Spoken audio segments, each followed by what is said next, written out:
भाई जो गुरु बचन पे डट गए, कट गए फंद 84 के।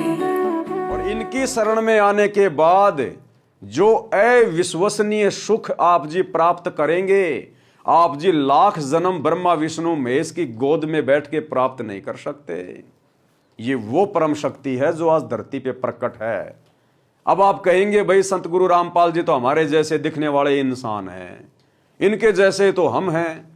अरे भैया, मरीज भी इंसान ही होता है, डॉक्टर भी इंसान ही होता है, लेकिन दोनों में रात दिन का अंतर होता है। एक तो मरने वाला होता है और दूसरा उसको जीवन दान देने वाला होता है। तो संत यदि हमें ज्ञान समझाने के लिए आएंगे तो हमारे जैसे तो बन के आएंगे। संत अगर हाथी बन के आ गया तो भला हम उनके मुख से क्या ज्ञान समझेंगे। इसलिए संत आप और हमारे जैसा ही होता है, भगवान आप और हमारे जैसा ही है। भगवान ने हमें अपने जैसा बनाया है। अब आप कहेंगे इंसान भगवान थोड़ी हो सकता है, इंसान कभी भगवान नहीं होता। आप पहले श्री रामचंद्र जी को भगवान मानते थे, हो सकता है वर्तमान में भी आप उनको भगवान मानते हो। आप श्री कृष्ण जी को भगवान मानते हैं, तो आपने कभी ध्यान से श्री कृष्ण जी की फोटो या मूर्ति देखी है? क्या श्री कृष्ण जी या रामचंद्र जी के सिर में सींग लगे हुए हैं, या उनके पीछे कोई पूंछ लगी हुई है, या लंबे लंबे राक्षसों की तरह कोई दांत हैं, या गेंडे की तरह नाक पे कोई सींग है? वे भी आप और हमारी तरह ही हैं। उन्होंने भी एक ऐसा ही जीवन जिया हमें समझाने के लिए, हमें ज्ञान देने के लिए। उनके भी माता पिता थे, उनके भी बाल बच्चे थे, वो भी समाज में रहा करते थे, अपना काम धंधा किया करते थे, हमारी तरह बोला किया करते थे, चला करते थे।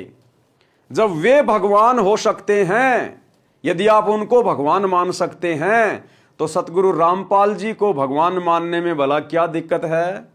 लेकिन इनको भगवान आप उस समय मानेंगे जब आप एक बार इनके द्वारा लिखी पुस्तकें पढ़ना शुरू करेंगे, या इनके द्वारा किए गए अनमोल सत्संगों को सुनना शुरू करेंगे। अब आप कहेंगे भाई सतगुरु रामपाल जी तो गुरु है, तो गुरु भगवान थोड़ी होता है। अरे भाई, आप लोग दिन रात पढ़ते हो, गुरु ब्रह्मा गुरुर विष्णु गुरुर्देव महेश्वर, गुरुर साक्षात पार ब्रह्म तस्मै श्री गुरुवे नमः। कि गुरु साक्षात पार ब्रह्म यानी परमात्मा है। तो आप जी अपने धर्म ग्रंथों की वाणियों पर थोड़ा बहुत विचार करो। परमात्मा यदि धरती पर आएगा तो किस लिए आएगा? ज्ञान देने के लिए आएगा, क्योंकि हमारे पास में ज्ञान की ही तो कमी है, और ज्ञान की कमी के कारण हम लोग भटक रहे हैं, जन्म रहे हैं, मर रहे हैं, दुख उठा रहे हैं।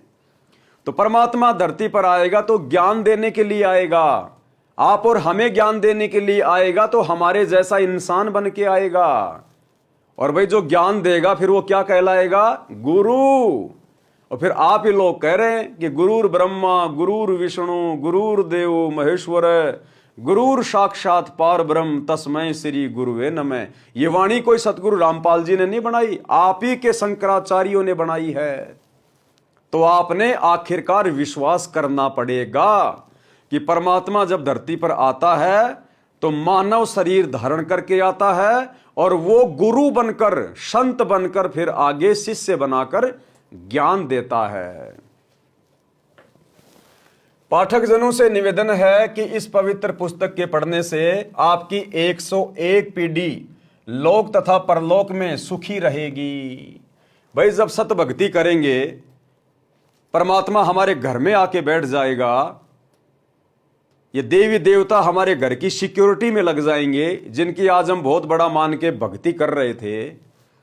हमारी आदतें सुधरेंगी, हमारे हृदय में सतगुरु का आशीर्वाद और भक्ति प्रवेश करेगी, तो फिर हमारा घर सुखमय नहीं होगा तो क्या होगा? हमारा लोक परलोक सुखमय नहीं होगा तो क्या होगा? जो बच्चा अच्छी पढ़ाई पढ़ेगा, कोचिंग करेगा, ट्यूशन करेगा, फिर वो नौकरी लगेगा, तो नौकरी लग के उसका जीवन सुखमय तो होगा।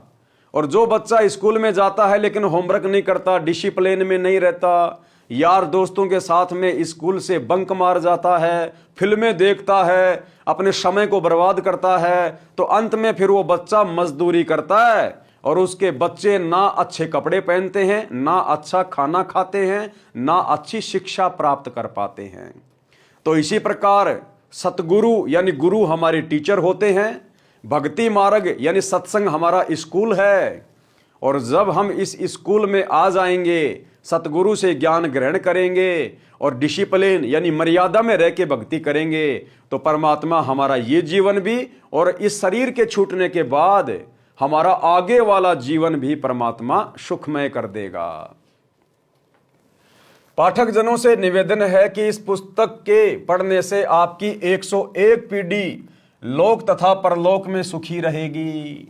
इसको परमात्मा का आदेश मानकर पूरा परिवार पढ़ें। एक पढ़ें, अन्य सुने। अगर आप पढ़े लिखे नहीं हैं तो परिवार में जो पढ़ा लिखा है वो आपको पढ़कर सुनाए, जैसे परमात्मा के आदेश से, उनके कर कमल से लिखे वचन अनुसार आपका ये छोटा भाई पवन दास आप जियों को पढ़ा रहा है और आप जी इसको पढ़ रहे हैं, ज्ञान को ग्रहण कर रहे हैं। एक पढ़े, अन्य सुने, या एक से अधिक पुस्तक लेकर भिन्न भिन्न प्रतिदिन पढ़ें। इसमें लिखे प्रत्येक प्रकरण को सत्य माने, मजाक में ना लें। ये किसी सांगी की बनाई नहीं है, ये परमेश्वर के गुलाम रामपाल दास द्वारा हृदय से मानव कल्याण के उद्देश्य से लिखी गई है। लाभ उठाएं। भाई और बहनों, जब परमात्मा धरती पे आता है तो परमात्मा अपने आप को छुपाकर ज्ञान प्रदान करता है। यदि परमात्मा मनुष्य रूप में प्रकट होकर कहने लगे कि मैं परमात्मा हूं, मैं परमात्मा हूं, तो कोई भी उनकी बात पर विश्वास नहीं करेगा। इसलिए संत अपने आप को छुपाकर अपने से अन्य को परमात्मा बताकर अपना ज्ञान समझाने के लिए हमारे तक पहुंचता है। और जब हम उनकी शरण में आ जाएंगे ज्ञान को सुनकर, और जब हमारे घर में वो सुख होंगे जो सुख केवल परमात्मा ही दिया करता है, परमात्मा की भक्ति से ही मिला करते हैं, फिर हमारी आत्मा उस नर रूप में आए हुए, संत रूप में आए हुए परमात्मा को पहचानने में बिल्कुल भी विलंब नहीं करेंगी।